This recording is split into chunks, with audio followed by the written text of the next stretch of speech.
Item ಯಾವುದೇ ಇರಲಿ try ಮಾಡಿ ಆಚಿ ಚಿಕನ್ ಮಸಾಲಾ. ದಿಲೀಪ್, ನೀವೇ ಹೇಳ್ದಂಗೆ ಈಗ ಒಂದ್ ಕಡೆ ಸಂಭ್ರಮ ಜೊತೆಗೆ ದಾಖಲೆ ರಿಪೀಟ್ ಆಗ್ತಾ ಇದೆಯಾ ಅನ್ನೋ ರೀತಿಯಲ್ಲಿ ದೃಶ್ಯಗಳು ನೋಡೋದಕ್ಕೆ ಸಿಗ್ತಾ ಇದೆ ಅಂತ. ಅದ್ರ ಜೊತೆಗೆ ನೀವೇ ಹೇಳ್ದಂಗೆ ಗ್ಯಾರಂಟಿ ಯೋಜನೆಗಳವರು ಪ್ರಣಾಳಿಕೆಯಲ್ಲಿ ಏನ್ ಜನರಿಗೆ ಭರವಸೆ ಕೊಟ್ಟಿದ್ರಲ್ಲ ಅದನ್ನ ಈಡೇರಿಸೋದು ಅತಿ ದೊಡ್ಡ ಸವಾಲು ಅಂತ.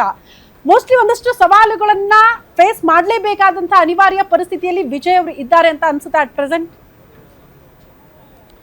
ಖಂಡಿತ ಶ್ರುತಿ, ಏನಂದರೆ ಈ ಒಂದು ಸನ್ನಿವೇಶ ಹೆಂಗಿದೆ, ವಿಜಯ್ ಅವರು ರಾಜಕೀಯವಾಗಿ ಅನನುಭವಿ ಆಗಿದ್ದರೂ ಕೂಡ ಅವರು ಈಗ ಹಂತ ಹಂತವಾಗಿ ಅನುಭವವನ್ನು ಪಡ್ಕೊಳ್ತಾ ಹೋಗ್ತಿದ್ದಾರೆ. ಅದರಲ್ಲೂ ಎಷ್ಟು ಮಟ್ಟಿಗೆ ಅಂದರೆ ಚುನಾವಣೆಯ ಏನೊಂದು ಫಲಿತಾಂಶ ಬಂದ ನಂತರ ಈಗ ಪ್ರಮಾಣ ವಚನಕ್ಕೆ ಏನು ಸಮಯ ನಿಗದಿಯಾಗಿದೆಯಲ್ಲ, ಈ ಒಟ್ಟು ಒಂದು 3-4 ದಿನಗಳಲ್ಲೇ ವಿಜಯ್ ಸಾಕಷ್ಟು ರಾಜಕೀಯ ಪಟ್ಟುಗಳನ್ನು ಕಲ್ತ್ಕೊಂಡ್ಬಿಟ್ಟಿದ್ದಾರೆ ಅಂತ ಹೇಳ್ಬೋದು. ಯಾಕೆಂದರೆ 3-4 ಬಾರಿ ರಾಜಭವನಕ್ಕೆ ಹೋಗಿ ಬಂದರು, ಬೇರೆ ಬೇರೆ ಪಕ್ಷದ ನಾಯಕರ ಜೊತೆ ಮಾತುಕತೆಯನ್ನು ನಡೆಸಿದ್ರು, ಕಾಂಗ್ರೆಸ್ ನಾಯಕರ ಒಂದು ಬೆಂಬಲವನ್ನು ತಗೊಂಡು ಏನೊಂದು ತಮಿಳುನಾಡಿನಲ್ಲಿ 2-3 ಸ್ಥಾನಗಳನ್ನು ಗೆದ್ದಿರುವಂಥ ಸಣ್ಣ ಪುಟ್ಟ ಪಕ್ಷಗಳನ್ನು ಮನವೊಲಿಕೆ ಮಾಡೋದಕ್ಕೆ ಮುಂದಾದರು.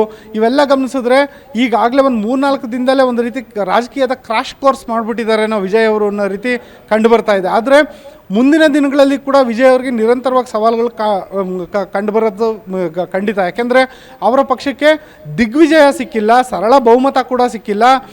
ಒಂದು 10-11 ಸ್ಥಾನಗಳ ಕೊರತೆಯಿಂದನೇ TVK ಅಧಿಕಾರಕ್ಕೆ ಬಂದಿರೋದು. ಹೀಗಾಗಿ ಏನು ತಮ್ಮ ಅಂಗಪಕ್ಷಗಳಿದ್ದಾವೆ, ಅದು VCK ಇರ್ಬೋದು, VCK ಈಗಾಗಲೇ ಸಾಕಷ್ಟು ಬೇಡಿಕೆಗಳನ್ನು ಇಟ್ಟಿದೆ. ಏನದು SC/ST ಸಮುದಾಯ ಏನಿದೆ ಅದಕ್ಕೋಸ್ಕರ ವಿಶೇಷ ಕಾನೂನನ್ನು ರೂಪಿಸಬೇಕು, ಅವ್ರಿಗೆ ವಿಶೇಷ ಪ್ರಾತಿನಿಧ್ಯ ಕೊಡೋಂಗೆ ಕಾಯ್ದೆಯನ್ನು ರೂಪಿಸಬೇಕು ಅಂತ ಕೇಳ್ತಿದೆ. ಜೊತೆಯಲ್ಲೇನೇ ಏನೊಂದು ಕಾಂಗ್ರೆಸ್ ಪಕ್ಷ ಅದು ಕೂಡ ಚುನಾವಣೆ ಸಂದರ್ಭದಲ್ಲಿ ತನ್ನ ಒಂದಿಷ್ಟು ಪ್ರಣಾಳಿಕೆಗಳನ್ನು ಮುಂದೆ ಇಟ್ಟಿತ್ತು. ತನ್ನ ಪ್ರಣಾಳಿಕೆಯಲ್ಲಿ ತಾನು ನೀಡಿದ್ದ ಭರವಸೆಗಳನ್ನು ಈಡೇರಿಸೋದಕ್ಕೆ TVK ಪಕ್ಷಕ್ಕೆ ಆಗ್ರಹ ಮಾಡ್ಬೋದು. ಜೊತೆಗೆ TVK ಪಕ್ಷ ಕೂಡ ತನ್ನ ಪ್ರಣಾಳಿಕೆಯಲ್ಲಿ ಏನೇನೆಲ್ಲ ಒಂದು ಆಶ್ವಾಸನೆಗಳನ್ನು ನೀಡಿತ್ತೋ ಅದನ್ನೆಲ್ಲದೂ ಜಾರಿ ಮಾಡೋದಕ್ಕೆ ಮುಂದಾಗಬೇಕು. ಇನ್ನು ಕರ್ನಾಟಕಕ್ಕೆ ಹೋಲಿಕೆ ಮಾಡೋದು ನೋಡೋದಾದರೆ ಶ್ರುತಿ, ಏನೊಂದು ಕರ್ನಾಟಕದಲ್ಲಿ 135ಕ್ಕೂ ಹೆಚ್ಚು ಸ್ಥಾನಗಳಲ್ಲಿ ಕಾಂಗ್ರೆಸ್ ಪಕ್ಷ ಗೆಲುವು ಸಾಧಿಸಿದೆ.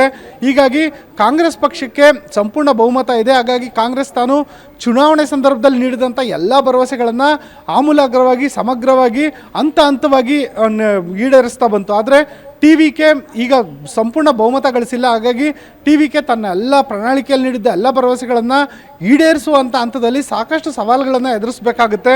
ಇನ್ನು ಸಚಿವ ಸಂಪುಟ ರಚನೆ ಇರ್ಬೋದು, ಅದರ ಪುನಾರಚನೆ ಇರ್ಬೋದು, ಅದರ ವಿಸ್ತರಣೆ ಇರ್ಬೋದು, ಆ ಸಂದರ್ಭಗಳಲ್ಲೂ ಕೂಡ ವಿಜಯ್ ತಮ್ಮ ಮಿತ್ರ ಪಕ್ಷಗಳ ಏನಿದ್ದಾವೆ ಅವುಗಳನ್ನು ವಿಶ್ವಾಸಕ್ಕೆ ತಗೊಂಡೇ ಮುನ್ನಡಿಬೇಕಾದಂಥ ಸನ್ನಿವೇಶ ಇರುತ್ತೆ. ಹಾಗಾಗಿ ಇದು ವಿಜಯ್ಗೆ ಈ ಒಂದು CM ಗಾದಿ ಏನಿದೆ ಅದು ಹೂವಿನ ಹಾಸಿಗೆ ಅಂತೂ ಅಲ್ಲ, ಅದೊಂದು ರೀತಿ ಮುಳ್ಳಿನ ಹಾದಿ ಅಂತಲೇ ಹೇಳ್ಬೋದು ಶ್ರುತಿ.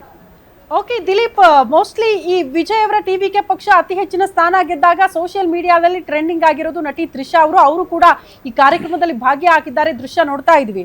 ಈ ಅಭಿಮಾನಿಗಳ ಹಕ್ಕೊತ್ತಾಯ ಅನ್ನೋ ರೀತಿಯಲ್ಲಿ ತ್ರಿಷಾ ಅವರು ಕೂಡ ಕ್ಯಾಬಿನೆಟ್ ಸ್ಥಾನ ಪಡ್ಕೊಳ್ತಾರಾ, ಉಪಮುಖ್ಯಮಂತ್ರಿ ಆಗ್ಬಿಡ್ತಾರೆ, ಇಂಥ ಚರ್ಚೆಗಳು ಅಭಿಮಾನಿಗಳಲ್ಲಿ ಆಗ್ತಾ ಇತ್ತು ಅಂತ ಸಾಧ್ಯತೆ ಏನಾದರೂ ಇದೆಯಾ? ಅದ್ರ ಜೊತೆಗೆ ನೀವೇ ಹೇಳ್ದಂಗೆ ವಿಜಯ್ ಅವರಿಗೆ ಮೋಸ್ಟ್ಲಿ 5 ವರ್ಷ ಈ ಪೂರ್ಣಾವಧಿ ಅಧಿಕಾರ ನಡೆಸೋದು ಅಷ್ಟು ಈಸಿ ಆಗಿಲ್ಲ ಅಂತ ಒಂದು ಮಾತಿದೆಯಲ್ಲ, ಹಗ್ಗದ ಮೇಲೆ ನಡಿಗೆ ಅಂತ, ಹಂಗಿದೆಯಾ ವಿಜಯ್ ಅವರ ಅಟ್ ಪ್ರೆಸೆಂಟ್ ಪರಿಸ್ಥಿತಿ ಅಂತ? ಖಂಡಿತ ಶ್ರುತಿ, ಏನಂದರೆ ವಿಜಯ್ ಅವ್ರಿಗೆ ಇದು ಖಂಡಿತ ಒಂದು ಹಗ್ಗದ ಮೇಲೆ ನಡಿಗೆ. ಅಂದರೆ ಅವರ ಒಂದು ಬ್ಯಾಲೆನ್ಸ್ನ ಮಾಡ್ಕೊಂಡೇ ಹೋಗಬೇಕು. ಏನು ತಮಗೆ ಬೆಂಬಲ ನೀಡಿರುವಂಥ ಒಂದು 10-12 ಶಾಸಕರೇನಿದ್ದಾರೆ ಅವರ ಒಂದು ಆಶೋತ್ತರಗಳನ್ನು ಈಡೇರಿಸಬೇಕು ಮತ್ತು ಅವರನ್ನು ಪ್ರತಿ ಹಂತದಲ್ಲೂ ವಿಶ್ವಾಸಕ್ಕೆ ತಗೊಂಡೇ ಮುನ್ನಡೆಯಬೇಕಾಗುತ್ತೆ.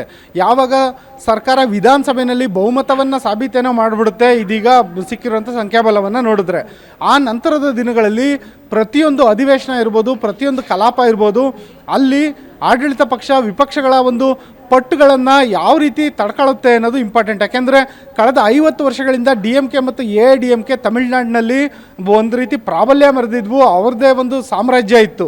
ಇದೀಗ 2 ಪಕ್ಷಗಳು ವಿಪಕ್ಷದಲ್ಲಿ ಹೋಗಿ ಕೂತ್ಕೊಂಡ್ಬಿಟ್ಟಿದ್ದಾವೆ, DMK ಇರ್ಬೋದು AIADMK ಇರ್ಬೋದು.